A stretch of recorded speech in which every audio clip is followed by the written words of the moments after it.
Hey, salut les amis. Voilà, aujourd'hui petite sortie en softcasting. Donc je commence cette vidéo dans mon garage parce que voilà, au moment de la pêche ça va être assez compliqué de pouvoir vous parler car ils annoncent un temps assez agité sur la plage, des vents entre 50 et 60 sud-ouest, donc une mer assez agitée. Donc c'est pour ça que là, pour commencer cette vidéo, je vais vous montrer un petit peu ma stratégie, mon montage, quel genre de montage je vais utiliser pour pêcher.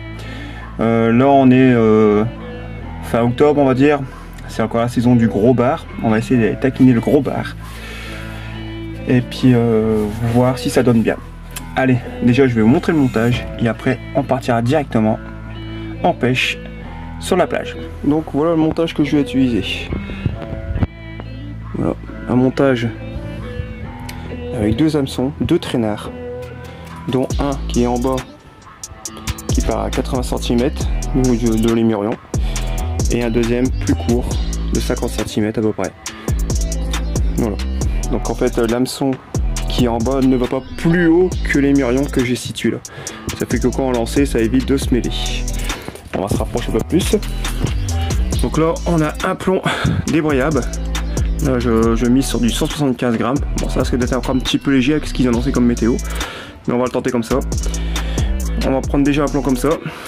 On a la graffe qui est ici.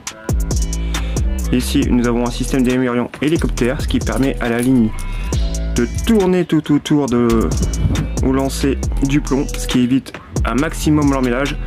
Donc le risque zéro d'emmêlage ça n'existe pas, ça peut exister, ça arrive. Et ici on a un stop pour stopper tout ça ici, pour éviter que ça coulisse. Voilà. Niveau de l'hameçon, donc là mon premier traînard. Ici on a un traînard comme je vous l'ai dit tout à l'heure de 80 cm. Et ici nous avons un hameçon de 0,1 avec des perles rouges, des petites perles phosphorescentes pardon, ce qui attire aussi la curiosité des bars. Alors les hameçons on peut monter beaucoup plus gros. Moi je monte sur des hameçons comme ça, ce qui me permet de pas forcément toucher que du bar. Je peux aussi toucher un peu de poisson plat, enfin toujours de poissons qui se battent sur la plage. Donc voilà pour le montage du bas. Le même système qui est situé en haut. Voilà. Montage hélicoptère avec des perles pour bloquer. Et ici, système hélicoptère, ce qui permet de tourner tout autour ou lancer et éviter un maximum d'emmêlage pendant le lancer. Et le même principe, un hameçon comme ça. Voilà ce que je vais utiliser pour ma pêche. Ouais les amis, je vous ai expliqué un peu mon montage. Donc je vous invite à aller sur mon TikTok, pas de pêche Dada 62. Vous verrez que généralement j'utilise ce montage là pour pêcher le bar sur softcasting. J'ai toujours de très bons résultats. Alors avec le temps qu'ils annoncent, on va voir si ça va être encore payant. Maintenant je vous donne rendez-vous sur la plage. On va y aller tout de suite après. Malheureusement je ne pourrai pas vous parler sur la plage parce qu'avec le vent qu'ils annoncent ça va être très compliqué. Donc vous aurez des vidéos de lancer, de voilà, là où je suis installé, comment je m'installe un petit peu avec les cannes, les piquets, tout ça. On espère aussi toucher un peu de poisson, hein. Et puis je vous dis à tout à l'heure après la partie de pêche. Un temps vachement orageux qui m'attend.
Pêche terminée malheureusement. Très très dur. Pas de poisson. Difficile de voir les touches avec ce vent. Là le vent il s'est un petit peu calmé mais bon. Trop de saleté. Trop de saleté. C'est les choses de la pêche hein, malheureusement. Mais bon. J'aurais cru un petit bar quand même. Mais ce sera pour une prochaine fois. Là on va vite rentrer à la maison. Ranger tout nettoyer. Et se préparer pour une prochaine pêche très prochainement avec mon ami Ludo, membre de la team du Schnorr. Voilà, vous voyez l'eau, elle remonte très vite là. Je suis dans l'eau là, quasiment. Voilà, il faut se dépêcher de rentrer. Donc voilà. Malgré cet échec, ben, j'espère que la vidéo avec la vue de l'ensemble de la mer, tout ça, le paysage vous a plu. Même s'il n'y a pas eu de poisson, ça sera pour la prochaine. Pour de prochaines aventures.